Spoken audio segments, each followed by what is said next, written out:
இப்போ நம்மளுடைய தலைநகரமான புதுடெல்லியில மாபெரும் பெரிதான புரட்சி ஒண்ணு வெடிச்சிருக்குன்னு சொல்லுவேன்.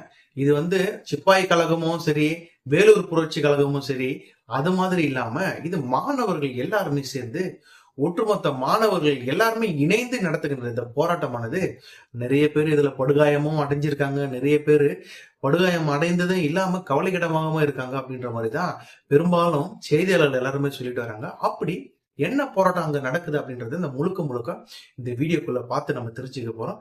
வாங்க வீடியோக்குள்ள போலாம். வணக்கம், உங்கள் விக்கிராஜ்.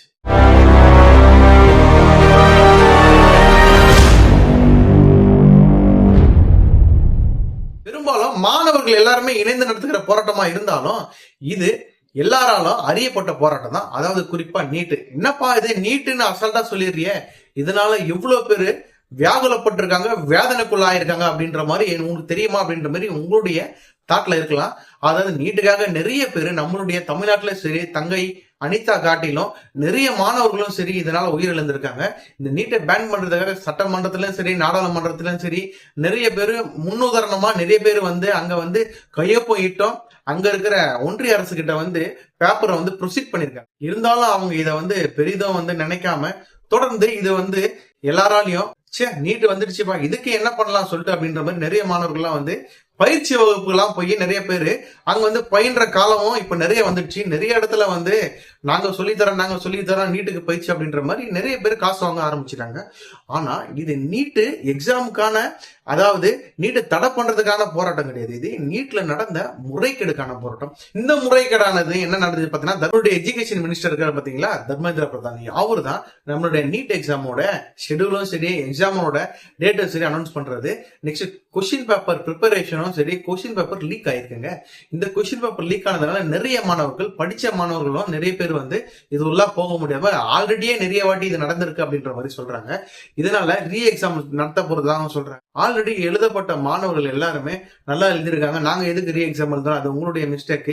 இருந்தாலும் அங்க இருக்கிற எஜுகேஷன் மினிஸ்டர் இருக்காங்க பாத்தீங்களா, அவர் தர்மேந்திர பிரதான் வெளியேற்றணும். அதாவது அவர் சஸ்பெண்ட் பண்ணணும், அவருடைய பதவியில இருந்து அவரை நிராகரிக்கணும், அவருடைய பதவி அவர்கிட்ட இருக்கக்கூடாது அப்படின்ற மாதிரி நிறைய மாணவர்கள் போராட்டம் பண்ணியிருந்தாங்க. இதற்கு ஆதரவா சோனம் என்றவர் ஒரு சொட்டு தண்ணீரும் ஒரு துளி ஆகாரமும் அவருடைய வயிற்றுல இறங்காம ரொம்பவே கவலைக்கிடமா இருக்கிறவர். அவருடைய வெயிட்டை 8 கிலோ கிட்ட குறைஞ்சதா சொல்லப்படுது. ஆதரவாக நிறைய மாணவர்கள்லாம் முன்னாடி நின்றுட்டுதாங்க. ஆனா மாணவர்கள் போராட்டம் நடத்தக்கூடாது அப்படின்ற மாதிரி ஒன்றிய அரசு மூலியமா மாணவர்களுடைய போராட்டத்தை எல்லாத்தையும் இவங்க கலைக்க ஆரம்பிச்சாங்க. இதனால அங்க இருக்கிற புதியதாக தோன்றப்பட்ட கட்சி இருக்கு பாத்தீங்களா, சிஜேபி, காக்ரோச் ஜனதா பார்ட்டி, இவங்க எல்லாருமே ஆதரவு கொடுக்க ஆரம்பிச்சிட்டாங்க. இதனால அங்க இருக்கிற நிறைய மாணவர்கள் எல்லாருமே ஆதரவு கொடுக்க ஆரம்பிச்சுட்டாங்க. நிறைய மாணவர்கள் எல்லாருமே ஒன்று சேர ஆரம்பிச்சிட்டாங்க.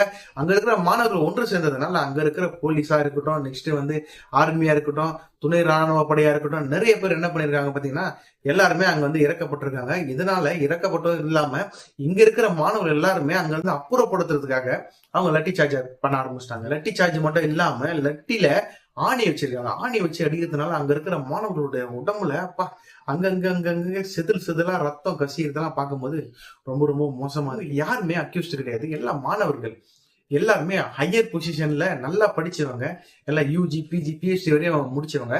யாருமே அங்க இருக்கிறவங்க அக்யூஸ்ட் கிடையாது. அங்க இருக்கிற யாருமே சரித்திர பதிவோடு குற்றவாளி கிடையாது. ஏன் இவங்களை இந்த அளவுக்கு பண்றீங்க அப்படின்ற மாதிரி அங்க இருக்கிற அரசியல் கட்சிக்காரங்க நிறைய பேர் ஆதரவு கொடுத்தாலும் சினிமா பிரபலங்களும் நிறைய பேர் ஆதரவு கொடுக்காங்க. சினிமால வில்லனா நடிச்ச நம்மளுடைய பிரகாஷ் ராஜ் அவர்கள் அங்க போயிட்டு உட்காந்து ஆதரவு கொடுத்துட்டு வராரு. ஆனா அவர் தான் ரியல் லைஃப் ஹீரோ.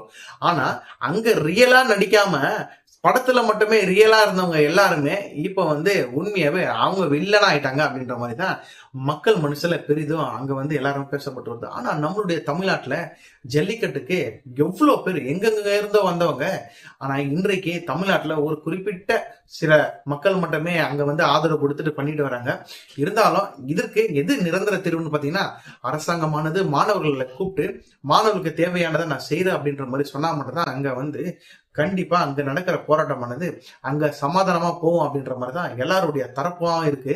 அது மட்டும் இல்லாம அங்க இருக்கிற மாணவர்களுக்கு தொண்டு நிறுவனங்களா இருந்தாலும் சரி, நிறைய பேர் ஆகாரம் கொடுக்கறதுக்காக என்ன பண்ணிருக்காங்க பாத்தீங்கன்னா, ஸ்விக்கி, சொமேட்டோ அங்க இருக்கிற டெலிவரி பார்ட்னர்ஸ் எல்லாருக்கிட்டையும் என்ன பண்ணிருக்காங்க பாத்தீங்கன்னா, அவங்களே ஆர்டர் போடுறாங்க. சாப்பாடு எல்லாருமே ஆர்டர் போட்டு நீங்க போயிட்டு டெல்லியில இருக்கிற அங்க இருக்கிற யாரெல்லாம் இருக்காங்க அங்க இருக்கிற மாணவர்களுக்கு ப்ரொவைட் பண்ணுங்க அப்படின்ற மாதிரி நிறைய பேர் இறங்கி வந்திருக்காங்க. அங்க இருக்கிற மாணவர்கள்லாம் பார்க்கும்போது ரொம்ப ரொம்ப நெகிழ்ச்சியாவே இருந்தது.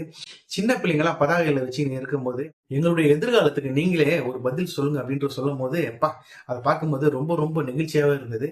ஆனா இதற்கு என்னெல்லாம் நடக்க போகுது, கண்டிப்பா நம்மளுடைய அரசாங்கத்து நான் உங்களுக்கு சொன்னபடியே நீங்க நினைக்கிறபடியே நான் செய்யறேன் அப்படின்ற மாதிரி அரசாங்கம் வந்து சொல்லுவாங்க அப்படின்றத மிகப்பெரிய நம்பிக்கையோட இந்த வீடியோவை முடிக்கிறேன். மேலும் என்னெல்லாம் நடக்க போகுது அப்படின்றத தொடர்ந்து நம்மளுடைய சேனல்ல நான் பதிவிட விரும்புறேன். தொடர்ந்து காத்துருங்க. மேலும் இன்னொரு வீடியோல உங்களை சந்திக்கிறேன்.